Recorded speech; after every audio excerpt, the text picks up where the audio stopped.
श्रीराम.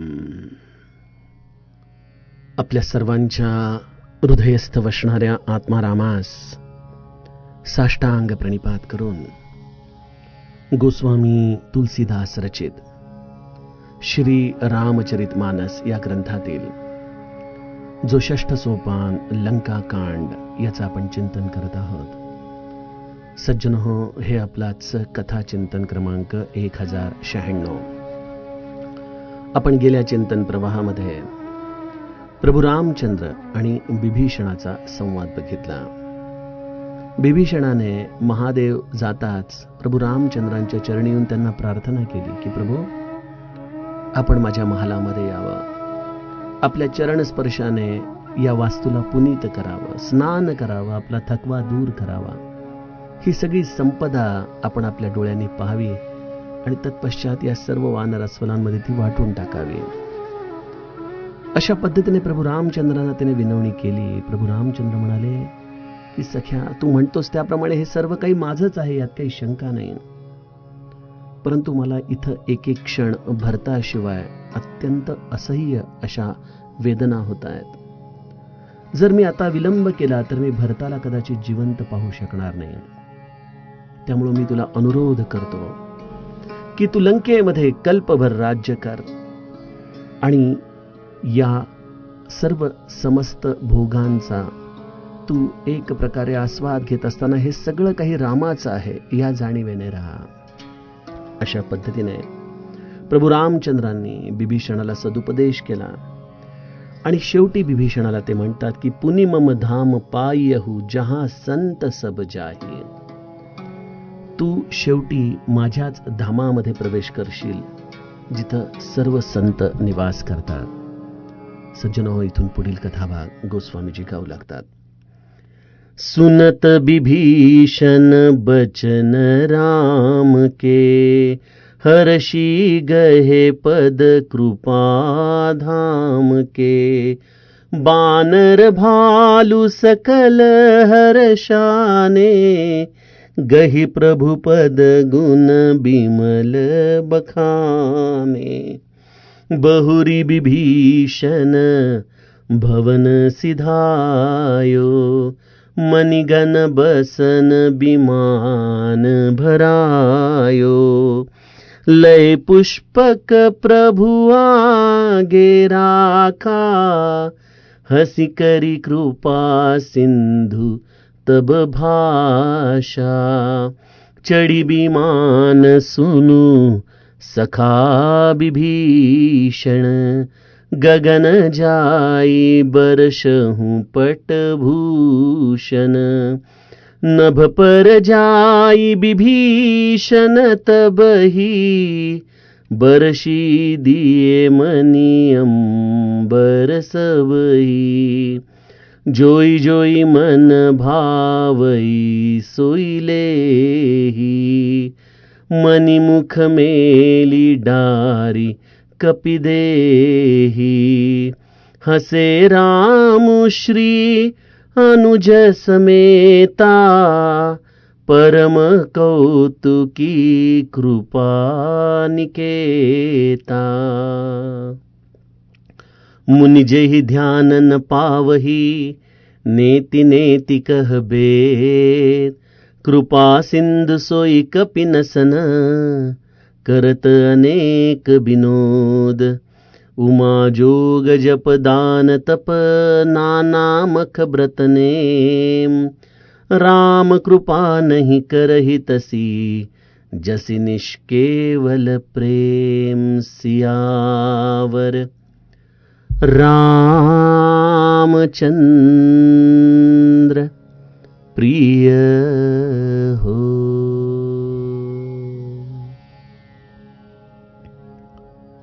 सज्जनहो, प्रभू रामचंद्रांनी बिभीषणाला अनुरोध केलेला आहे, विनंती केलेली आहे. देखो बेगी सो जतनु करू, सखा निहोरहु तोही.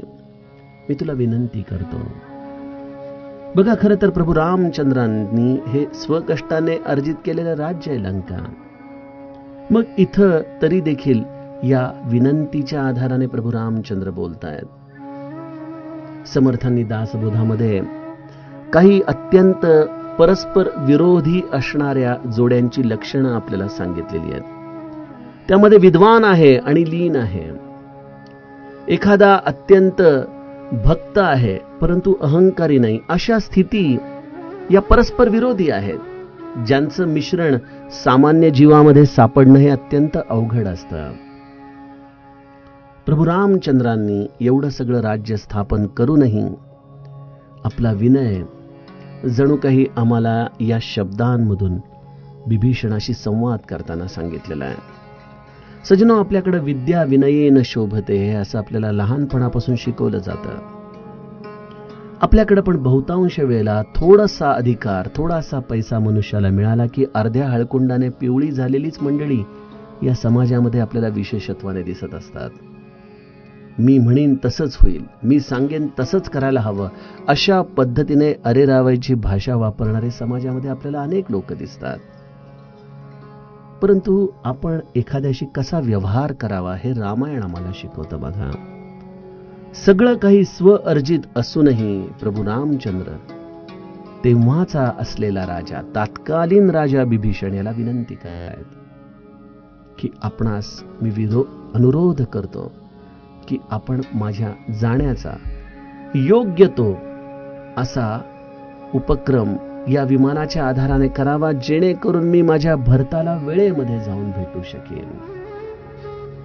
अशा रीतीने प्रभू रामचंद्रांनी विभीषणाला सदुपदेश केला आणि शेवटी एक अत्यंत महत्वाचा आशीर्वाद दिला की पुनि मम धाम पायहूं जहां संत सब जाहे. कुठं जाताय सज्जनो संत सगळेजण?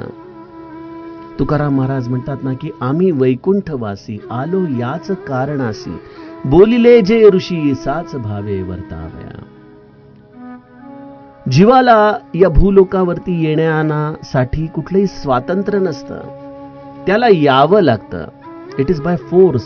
त्याचे कर्म त्याला पुन्हा पुन्हा खेचून घेत असतात. त्याच्या या अतृप्त वासना त्याला या वेगवेगळ्या योनींमध्ये ढकलत असतात. परंतु संत हे स्वतंत्र आहेत. संत हे भगवंताच्या इच्छेने हा सगुण देह धारण करून या वैकुंठामधून या पृथ्वी लोकावरती येतात. परमार्थ कसा करायचा, कुठल्या स्थितीमध्ये करायचा, त्यासाठी कुठलीही बाध्यता नाही, हे जणू काही आपल्याला त्यांच्या वेगवेगळ्या चरित्रांमधून दाखवून देतात. बघा, आपण अगदी या महाराष्ट्राच्या भूमीपुरते जरी सर्व संतांचं चरित्र बघितलं तरी प्रत्येकाची किती वेगवेगळी पार्श्वभूमी हो. नाथ संपन्न आहेत तर तुकारामांच्याकडं अन्न अन्न म्हणत त्यांची पत्नी प्राण सोडतीये. श्री महाराज प्रापंचिक आहेत तर समर्थ हे शुकासारिखे पूर्ण वैराग्य ज्याचे. अशा पद्धतीने चोखामेळा नामदेव हे समाजामध्ये असलेल्या खालच्या वर्गातून परब्रह्मापर्यंत जाऊन आम्हाला दाखवतात. तर आम्हाला याच समाज जीवनामध्ये अनेक सुशिक्षित मंडळी देखील आपल्या विद्येचा अहंकार सोडून परब्रह्म स्वरूप झालेले दिसतात. त्यामध्ये पावस्य स्वरूपानंद आहेत, गुरुदेव रानडे आहेत. अशा सुशिक्षित वर्गाने देखील हे आत्मज्ञान प्राप्त करून दाखवलं. अडाण्यांनी दाखवलं, समाजामध्ये मागासलेल्यांनी दाखवलं, ब्रह्मचार्यांनी दाखवलं, प्रापंचिकांनी दाखवलं, संपन्नतेमध्ये दाखवलं, विपन्नतेमध्ये दाखवलं. ही सगळी संत मंडळी हे आम्हाला अशी वेगवेगळी चरित्र धारण करून या भूलोकावरती कार्य करून दाखवतात. याचं कारणच असं आहे की परमार्थासाठी कुठलीही गोष्ट ही बाध्यता नाही. आपण म्हणाल की अहो आपण इंजिनियर आहात, आपण वकील आहात, आपण वेगवेगळ्या प्रकारचे चार्टर्ड अकाउंटंट आहात, अजूनही कुठल्या प्रोफेशनमध्ये आहात, मग आपल्याला हा पूर्ण वेळ परमार्थ त्यामध्ये मन हे कशा पद्धतीने लावता येईल? श्री महाराजांनी हरिपंत मास्तरांना एकदा जो उपदेश दिला होता ना, तो नेहमी लक्षात ठेवावा. श्री महाराजांनी त्या मास्तरांना सांगितलं की जा माझ्या उशाखाली मी पैशाची चंची ठेवली ती घेऊन या. त्यावरती मास्तर त्यांना म्हणाले, महाराज मी आत्ताच तुमचं अंथरूण पांघरून नीट करून आलो, त्या उशाखाली काही नाहीये. महाराज फक्त त्यांना म्हणाले की मास्तर तुमची ही जी पोट भरायची विद्या आहे ना, ती वर्गातल्या मुलांना शिकवा. मी सांगतो त्यावरती तर्क चालवू नका. तुम्ही जा उशाखाली असलेली पैशाची चंची घेऊन या. आणि मास्तर गेले आणि काही वेळापूर्वीच त्यांचा जो सगळा बिछाना त्यांनी आवरून ठेवला होता, जे त्यांच्या हाताला तिथं काहीही लागलं नव्हतं, त्याच मास्तर अवाक झाले, कारण जशी उशी उचलली त्या सरशी त्यांना हा पैशाचा बटवा, ही चंची दिसली. सज्जनो, यामधून आपल्याला काय या उदाहरणातून श्री महाराज सांगू इच्छित आहेत की तुमच्या देहाच्या आधाराने जो तुम्हाला स्वधर्म दिलेला आहे, जी तुमची पोट भरायची विद्या दिलेली आहे, मग ती राजाची असो की रंकाची असो, ती तुम्ही तुमच्या पद्धतीने करत राहा, योग्य तिला न्याय द्या. परंतु ही गोष्ट आहे म्हणून मी परमार्थ करू शकत नाही, या अज्ञानामधून तुम्ही स्वतःला दूर ठेवा.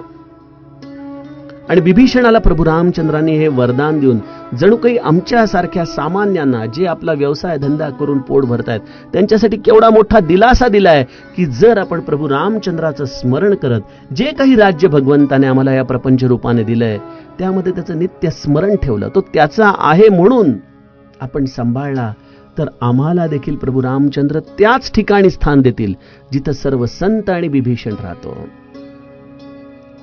गरज आहे आम्हाला तिथं जाण्याची, खरंच इच्छा आहे का हे जाणण्याची. म्हणून तर पूज्य ब्रह्मानंद महाराज मोक्षप्राप्तीच्या रहस्यात पहिलाच प्रश्न विचारतात की सद्गती आणि परमपदाची प्राप्ती व्हावी अशी ज्यांची खरी आणि तीव्र इच्छा असेल. इथं खरा तर माझ्या इच्छेचा प्रश्न आहे, जी खरी आणि तीव्र या दोन भावनांच्या आधाराने माझ्या अंतःकरणात निर्माण झाली पाहिजे. आणि ती झाली की मग कुठलीही बाध्यता राहत नाही. आणि ती नसेल तर अनेक प्रकारचे आम्ही कारण शोधत राहतो, केला असता हो परमार्थ, परंतु, आणि या परंतु मध्ये आयुष्य निघून जातं. आणि पुन्हा जीवा कर्मयोगे जनी जन्म झाला, परी शेवटी काळमुखी निमाला. अशा पद्धतीने आम्हाला आमच्या जीवनामध्ये या काळाच्या अधीन राहून पुन्हा पुन्हा या जन्म मरणाच्या चक्रामध्ये अडकावं लागतं सज्जनो. म्हणून प्रभू रामचंद्रांनी विभीषणाला राज्याभिषेक करून, लंकापती करूनही, चिरंजीव पद देऊनही, कल्पभर राज्य करण्याचा आशीर्वाद देऊनही शेवटी त्याला आपल्या निजधामामध्ये येण्याचं खात्री देखील दिली, शाश्वती देखील दिली आहे. असे हे विभीषणाचं अलौकिक चरित्र सज्जनो आपण सुंदरकांडापासून बघत आलो. विभीषणाने प्रभू रामचंद्रांची आज्ञा शिरसावंदे मानलेली आहे. सुनत विभीषण बचन राम के, हर्षी गहे पद कृपा धाम के. विभीषणाला अत्यंत आनंद झाला की या सगळ्या स्वधर्माच्या असलेल्या जबाबदाऱ्या, ही सगळी कर्तव्य निभावत असतानाही भगवंताने मला मात्र त्याच्या निजधामाचं हे दालन उघडं करून दिलं. हाच विभीषणाच्या अंतरंगामध्ये अत्यंतिक हर्षित करणारा क्षण होता. बानर भालू सकल हर्षाने, गही प्रभु पद गुण बिमल बखाने. अशा पद्धतीने विभीषण हर्षित होऊन कृपाधाम प्रभू रामचंद्रांचे चरण पकडतोय. सर्व वानर आणि अस्वल हर्षित झालेली आहेत आणि प्रभूंचे चरण पकडून त्यांच्या निर्मल गुणांचं ते वर्णन करू लागलेले आहेत. भगवंताने विभीषणाला सांगितलंय की जा, या सगळ्या लंकेचं राज्य स्वीकार आणि मला अयोध्येमध्ये मी त्वरित कसा जाऊ शकेन याची तयारी कर. अशा पद्धतीने बहुरी विभीषण भवन सिधायो, मनिगन बसन विमान भरायो. बघा सज्जनो, इथं विभीषणाचा एक आणखीन सुंदर गुणधर्म आपल्याला दिसतो, जो सुग्रीवाच्या चरित्राच्या रेफरन्सनी जर आपण बघितला तर तो विशेष ठळकपणे आपल्याला उठून दिसेल. सुग्रीवाला देखील प्रभू रामचंद्रांनी सांगितलं होतं की मी इथं प्रवर्षण पर्वतावरती चातुर्मास करत थांबतो, तू किष्किंधेची घडी नीट बसव, राज्यकारभार सगळा लोकांकडे सोपव आणि मग जे तू मला वचन दिलेस सीता शोधाचं, त्यासाठी म्हणून तू या पर्वतावरती मला येऊन भेट. म्हणजे जणू काही प्रभू रामचंद्रांनी आज्ञाच केली होती. आता इथं देखील बघा, बालीचा वध प्रभू रामचंद्रांनी केलाय, म्हणजे किष्किंधेचं खरं सगळं राज्य प्रभू रामचंद्रांचं आहे.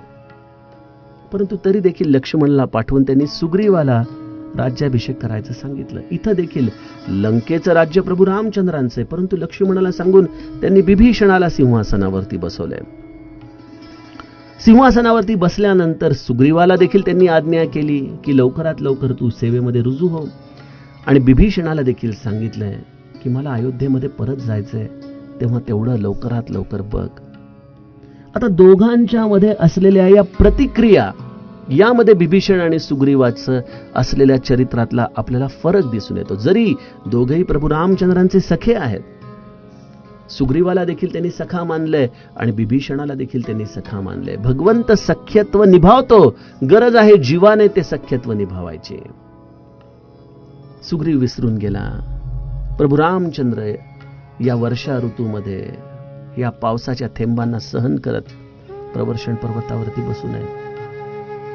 सुग्रीवाला याची शुद्ध देखील नाही, तो या भोगांमध्ये लिप्त आहे.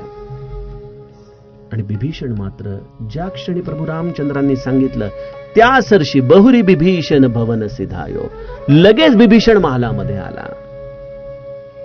बघा, इथं देखील बिभीषण विचार करू शकला असताना, ठीक आहे त्यांना जायचंय, अरे पण मला माझी पण कामं आहेत ना, इतके दिवस लंकेपासून लांब राहिलोय, काय खजिन्याची परिस्थिती आहे, काय राज्याची परिस्थिती, सगळं बघितलं पाहिजे. नाही, रामाचं कार्य हे सर्वश्रेष्ठ आहे. राम कार्यासाठी मग आपल्या असलेल्या अनेक स्वतःच्या प्रायोरिटीजना सज्जनो आपल्याला सोडता यायला पाहिजे. आयुष्य हे असं आहे की आमच्या कधीच प्रायोरिटी संपत नाहीत. महाराज म्हणायचे ना की एखाद्याला नाम घे म्हटलं की तो म्हणायचा आता काय मुलं लहान आहेत, थोडी मोठी झाली की घेतोच, मग काय मुलांची लग्न आहेत मग घेतोच, मग आता नातवंड आहेत ती जरा मोठी झाली की घेतोच. असं करत करत याचा 12वा उजाडतो तरी देखील हा नामस्मरणाला बसू शकत नाही. कारण आमच्या आयुष्यामध्ये रामकार्य, गुरु आज्ञाप्रमाण या गोष्टी आम्हाला केवळ ऐकण्यासाठी आनंदित वाटतात, कृतीसाठी वाटत नाहीत. आम्हाला नेहमी आमच्या असलेल्या प्रायोरिटी या प्रामुख्याने पूर्ण कराव्याशा वाटतात. विभीषणाने मात्र लंकेचं राज्य स्वीकारलं, परंतु लगेच मंत्रिमंडळाची मीटिंग आहे म्हणून प्रभू रामचंद्रांना 2 दिवसाची मुदत मागून घेतली नाही. तो स्वतः महालामध्ये गेला. स्वतः त्याने रत्न आणि वस्त्रांनी पुष्पक विमान प्रभू रामचंद्रांच्या सेवेसाठी म्हणून भरून घेतलेलं आहे. बघा, प्रभू रामचंद्रांनी विमान मागितलं म्हणून बिभीषणाने ते रिकामं विमान नेलं असतं तर कदाचित यामध्ये प्रभू रामचंद्रांच्या सेवेमध्ये कुठेतरी न्यून पडलं असतं. सज्जनो, आपण देखील आपल्या गुरुला भेटायला जाताना, आपल्या आराध्याला भेटायला जाताना कधी रिकाम्या हाताने जाऊ नये. काही ना काहीतरी फूल ना फुलाची पाकळी आपण घेऊन जावी. भगवंताला काही तुमच्याकडून सोन्याची छत्र आणि सोन्याच्या चादरींची अपेक्षा नाही, परंतु भगवंत जसा आपल्या घरामध्ये एखादा नातेवाईक आला आणि त्याने त्याच्या हाताने करून आणलेला एखादा छोटासा जरी पदार्थ असेल तरी तो पदार्थ घेताना किती आपल्याला ममत्वाचा, आनंदाचा अनुभव येत असतो. त्याप्रमाणे सज्जनो, आपण आपल्या गुरुच्या भेटीला जाताना, आपल्या आराध्याच्या भेटीला जाताना काही ना काहीतरी आपल्या स्वतःच्या सेवेच्या आधाराने भगवंतासाठी घेऊन जावा.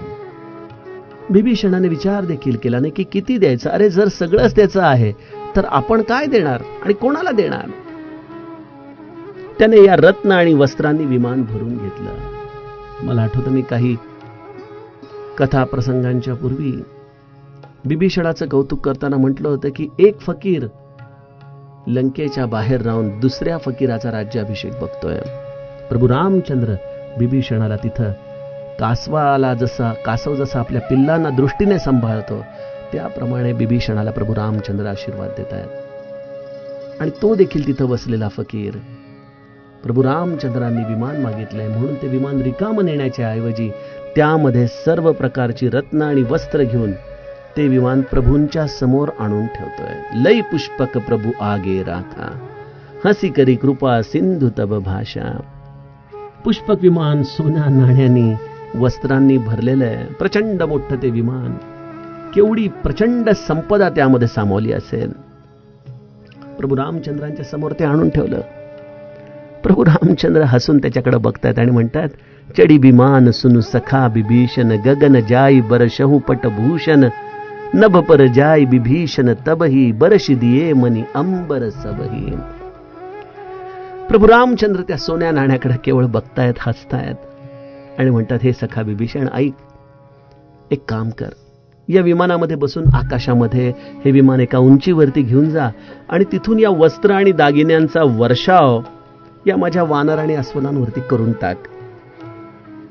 बिभीषण देखील प्रभू रामचंद्रांच्या आज्ञेचं काय तंतोतंत पालन करतोय ते ऐकताच बिभीषणाने आकाशामध्ये जाऊन सर्व रत्न आणि वस्त्रांचा वर्षाव करायला सुरुवात केली.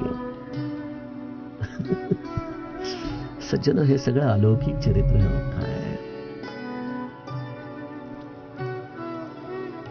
प्रभू रामचंद्रांची फकिरी तर बघा, एवढं सोनं नाणं आलेलं आहे. एखादा म्हणाला असता, बघू बरं जरा दागिना, त्यांच्याबरोबर माता जानकी देखील होती. स्त्री सुलभ भावना देखील असू शकते की बघू बरं लंकेचं सोनं कसं आहे. आपल्याकडं नाही का लोक या गावाचं सोनं चांगलं, इथं कर्णावळ कमी, इथं दागिन्यांमध्ये डिझाईन वेगळी, अशा पद्धतीने सोन्याची पारख करत बसतात. माता जानकीला वाटलं नसेल का, तिला तर वनवास नव्हता. अहो जाते, बिभीषण जाईल वरती, पण थोडा वेळ मला बघून तर येऊ द्या. विंडो शॉपिंग आजच्या काळामध्ये, त्याप्रमाणे मी जरा बघून घेते. परंतु माता जानकी आता मूळ माया रूपामध्ये आहे. ती काही मृगकांचनाच्या प्रेमामध्ये पडणारी गुणमाया नाही. आणि त्यामुळे प्रभू रामचंद्र हसून या सगळ्या संपदेकडे बघतायत, ज्याला त्याच्यामध्ये कुठलाही काडीचा रस नाही. श्री महाराजांच्याकडे एकदा एक मनुष्य नाही का ताटभर सोनं नाणं पैसे घेऊन त्यांच्या समोर आला. म्हणाला, महाराज हे तुमच्यासाठी. महाराजांनी नाखुशीनेच त्यातला 1 रुपया उचलला, जवळच असलेल्या फुलपात्रातल्या पाण्यात बुडवला आणि भाऊसाहेबांना दिला. म्हणाले, वाटून टाका बरं. भाऊसाहेबांनी विचारलं की भाऊसाहेब, महाराज आपण तो रुपया घेतला पण तो पाण्यात का बुडवला? म्हणाले, भाऊसाहेब श्रीमंतांचं सगळं वेगळंच असतं, त्यांच्या वासना असतात त्याच्याबरोबर, आणि तेवढा रुपया आपल्याला पुरेसा झाला असं म्हणून महाराजांनी ते भरलेलं ताट परत करून टाकलं. ज्या समर्थांनी झोळीत घातलेलं राज्य परत करून टाकलं, ज्या तुकाराम महाराजांनी घरामध्ये अन्न करत मुलं तडफडत असताना देखील शिवाजी महाराजांकडून आलेला सगळा नजराणा परत पाठवून दिला. ही निस्पृहता आहे सज्जनो संतांची. ती कुठून येते? या प्रभू रामचंद्रांच्या पासून येते, जे केवळ बघतात आणि हसून सोडून देतात. वाह वाह क्या मौज फकीरी में, आहा काय आनंद आहे हो. आणि विभीषण देखील प्रभू रामचंद्रांची आज्ञा ऐकतोय. तो काही म्हणत नाही, अहो प्रभू काय झालं, ही कुठली ऑर्डर दिली तुम्ही, या वानर अस्वलांवरती हे टाकायचं? अहो काय त्यांना कळतं त्याच्यातलं. परंतु प्रभूंनी आज्ञा दिली, मग झालं, विषय संपला. विभीषणाने आकाशामध्ये जाऊन सर्व रत्न आणि वस्त्रांचा वर्षाव करायला सुरुवात केली. विचार नाही केला त्याने, अरे आपलं सोनं कमी होतंय, अरे आपली वस्त्र कमी होत आहेत, लंकेमध्ये आत्ता आधीच काही उत्पन्न नाही, एवढं नुकसान झालेलं आहे, कितीतरी बांधकाम करायचंय, आपल्याला लागेल पैसा, काही नाही. आणि कोणावरती टाकतोय? या वानर अस्वलांवरती. वानर अस्वलांनी देखील प्रभू रामचंद्रांची ही लीला ते बघतायत आणि त्यांच्यावरती हा विभीषणाचा चाललेला वर्षाव पाहून ते देखील मनामध्ये विचार करतायत. जोई जोई मन भावई सोई लेही, मनीमुख मेली डारी कपी देही. प्रत्येक जण या रत्न आणि वस्त्रांचा वर्षाव होताना बघतात. त्यांना वाटलं की जणू काही आपल्याला काहीतरी खाण्यासाठीच म्हणून विभीषण टाकतोय वस्तू, म्हणून प्रत्येक जण विभीषणाच्या विमानाच्या खालून धावतायत. आपल्याकडे नाही का ते दुष्काळग्रस्त परिस्थिती झाली, कुठं पूर आला की हेलिकॉप्टर्स येतात, अन्नाच्या त्या पुड्या खाली टाकतात, पाणी खाली टाकतात आणि लोकांचा लोंढाच्या लोंढा त्याच्या मागं पळत असतो. या वानर अस्वलांना देखील वाटलं की कदाचित विभीषण काही खाण्याच्या वस्तू टाकतोय का, म्हणून त्यांनी जे काही दिसलं, मग मोठा एखादा हिरा असेल चमकणारा, एखादं सुंदर वस्त्र असेल, हे सगळं घेतलं, बघितलं, त्याचा वास घेतला. अरे याला वास देखील नाही. मग तोंडामध्ये ते रत्न घातलं आणि तोंडामध्ये ते रत्न घेऊन त्याला खाण्याचा प्रयत्न केला. लक्षात आलं की अरे ही खाण्याची वस्तू नाहीये. त्या क्षणी एवढी हिऱ्यासारखी मोठी वस्तू, परंतु हे वानर हातामधून काढून फेकून देतात. छे म्हणे, काय टाकले या विभीषणाने हे. सज्जनो, ज्या एका रत्नाच्या किमतीमध्ये वानरांना नाही त्यांच्या अख्ख्या टोळीला आयुष्यभर पुरेल एवढी फळफळावं घेण्याची ताकद होती, तो पैसा या वानरांच्या दृष्टीने कसपटासारखा आहे. सज्जनो, आपल्याला या रामाच्या वानर दळामध्ये जावं असं वाटतं का? अनेक जण म्हणतात आम्ही रामाचे वानर दळातले, वानर सांगाल ती आम्ही कामं करू. परंतु वानर होणं एवढं सोपं नाहीये बरं का. एक तर रामासाठी लढायचं, आपला स्वतःचा कुठलाही स्वार्थ नसताना देखील त्याच्यासाठी म्हणून लढायचं, ही पहिली गोष्ट. त्यासाठी अनेक त्रास सहन करायचे, कित्येकदा आपला देह देखील त्यागायचा, या राक्षसांचे फटके खायचे. आणि एवढं सगळं झाल्यानंतरही, ही एवढी सेवा झाल्यानंतरही, जेव्हा ही रत्न हार हे सगळं खाली पडतंय, आता त्यामध्ये अंगद हनुमंतासारखे बुद्धिमताम वरिष्ठम असणारे वानर देखील होते. ते सांगू शकले असते ना की राम विमुख संपती प्रभुताई, जाई रही पायी बिनु पायी, सजल मूल जिन सरितन नाही, बरशी गये पुनी तबही सुखाई. म्हणजे हनुमंताला माहिती आहे संपदेचं महत्व, परंतु अशा हनुमंताने वानरांना सांगितलं नाही की किराणा मालाच्या दुकानात जा आणि खायचे पदार्थ घ्या. अरे छे, या वस्तूंचा आपल्याला काय उपयोग आहे. सज्जनो, रामाचं वानर व्हायचं असेल तर त्याची पहिल्यांदा ही निस्पृहपणे सेवा करायला शिकलं पाहिजे. ही पहिली गोष्ट. आणि त्या सेवेच्या मोबदल्यामध्ये प्रपंचाची अशी अनंत सुख जरी आपल्यावरती वर्षाव करू लागली तरी त्या सुखांच्या पासून देखील अलिप्त राहण्याची कला म्हणजे वानर होणे. बघा जमेल का. अशा या वानरांनी या रत्नांना खाण्याची वस्तू नाही हे समजून तोंडातून फेकून दिलं. आणि हे बघताच प्रभू रामचंद्र खळखळून हसतायत. हसे रामश्री अनुज समेता, परम कौतुकी कृपानिकेता. ही गंमत पाहून परम विनोदी आणि कृपाधाम श्रीराम, सीताजी आणि लक्ष्मण हे सगळेजण अत्यंत मनमुराद प्रसन्नतेने हसू लागलेले आहेत. या वानरांची असलेली ही सगळी निस्पृहता, त्यांचं असलेलं ही सगळं लीला प्रसंग पाहून. बघा, याआधी प्रभू रामचंद्र इतके मनमुराद हसलेले कुठं आठवतात तुम्हाला? बऱ्याच दिवसात गृहपाठ दिला नाही. सांगा कुठला प्रसंग होता की ज्यामध्ये प्रभू रामचंद्रांना अत्यंत हसायला आलंय. असे प्रभू रामचंद्र जे खरं तर परम विनोदी आहेत. काय सुंदर शब्द वापरलाय, परम कौतुकी कृपानिकेता. इथं कौतुकी या शब्दाचं मराठी भाषांतर विनोद केलंय, ठीक आहे, परंतु कौतुक याचा अर्थ प्रत्येकाच्या विषयी असणारी एक विलक्षण ही प्रेमाची भावना आहे. त्याच्या असलेल्या कार्याचं कौतुक आहे डोळ्यामध्ये, विशेष आनंद आहे त्याच्याविषयी. सज्जनो, परमार्थामध्ये ही एक फार श्रेष्ठ धारणा आहे, ज्याला ती साधली आणि ती नामाशिवाय साधत नाही. बरं, आपलं मन अत्यंत प्रसन्न ठेवत सदैव आनंदामध्ये राहण्याची कला, आलेल्या प्रत्येकाला आनंद वाटण्याची कला, ही केवळ प्रभू रामचंद्रांच्याकडे आहे. प्रभू रामचंद्रांचा जो आहे त्याने ही कला प्रभू रामचंद्रांकडून हस्तगत केली पाहिजे. आणि प्रभू रामचंद्र त्याच्याच विषयी अत्यंत आनंदित होतात, प्रसन्न होतात, जो या प्रपंचरूपी असलेल्या वस्तूंना चाखून बघतो आणि फेकून देतो की यामध्ये तो रस नाही जो प्रभू रामचंद्रांच्या नामरूपी रत्नाला चाखण्यामध्ये आहे. वा, अशा नामरूपी रत्नाला आपण आपल्या जिभेवरती ठेवावं, त्याची रसना घ्यावी, ते चाखावं. या हिऱ्या माणक्यांनी काय चाखून होणार आपली इच्छा पूर्ण? हे ज्याला कळालं ना सज्जनो, त्याच्यावरती प्रभू रामचंद्र विशेष प्रसन्न होतात बरं का. आणि मग असे प्रभू रामचंद्र, माता जानकी आणि लक्ष्मणजी सगळेजण हसतायत. गोस्वामीजी म्हणतात, मुनी जे ही ध्यान न पावही, नेती नेती कह भेद.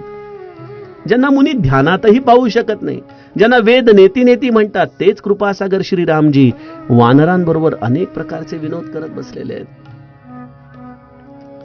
सज्जनो, अशा रीतीने जे सुख मुनींना देखील मिळत नाही, ज्या या प्रभू रामचंद्राचं असलेलं हे अस्तित्व वेदांना देखील कळत नाही, जे स्वतः नेती नेती म्हणत या रूपाला सतत निषेधमय रूपानेच वर्णन करत राहतात, तेच कृपासागर प्रभू रामचंद्रजी आज या वानरांच्या बरोबर असे काही रंगलेले आहेत आनंदामध्ये. त्यांचे हे सगळ्या लीला नाट्य, वानरांची होत असलेली त्रेधा त्रिपीठ प्रभू रामचंद्रांना विलक्षण आनंद देऊन जाते सज्जनो. आणि त्यामुळं महादेव इथं माता पार्वतीला म्हणतो की मी का वानर झालो कळालं का पार्वती तुला? उमा जोग जप दान तप नाना मकब्रत नेम, राम कृपा नाही करही तसी जसी निष्केवल प्रेम. शिवजी म्हणतात, अगं उमे, अगं बघ तर खरं, अगं बघ किती हिमालयामध्ये योगी तपस्वी जप तप दान यज्ञ व्रत नियम किती प्रकाराने करत असतात, परंतु जेवढं जेवढं म्हणून साधन करतात, मी बघतोय बरेच जण जडच होत चाललेले आहेत, जणू काही ते रोबस्ट होत चाललेले आहेत. आणखीन आणखीन त्यांच्यामध्ये या साधनेच्या आधाराने सूक्ष्म अहंकाराचा ताठाच येत चाललेला आहे. आणि जिथं अहंकार आहे तिथं माझा राम 4 हात लांब आहे. आणि जिथं ही एक अत्यंत निष्कपट निष्केवल प्रेम, अशी अनन्य प्रेमाची भावना आहे, असं प्रेम ज्याच्याकडे आहे तिथं मात्र प्रभू रामचंद्र भरताला देखील विसरून रमून जातात. बघा काय सुंदर प्रसंग आहे की ज्या भरतासाठी प्रभू रामचंद्र काही वेळापूर्वीच म्हणतायत की भरत दशा सुमिरत मोही निमिष कल्प समजात.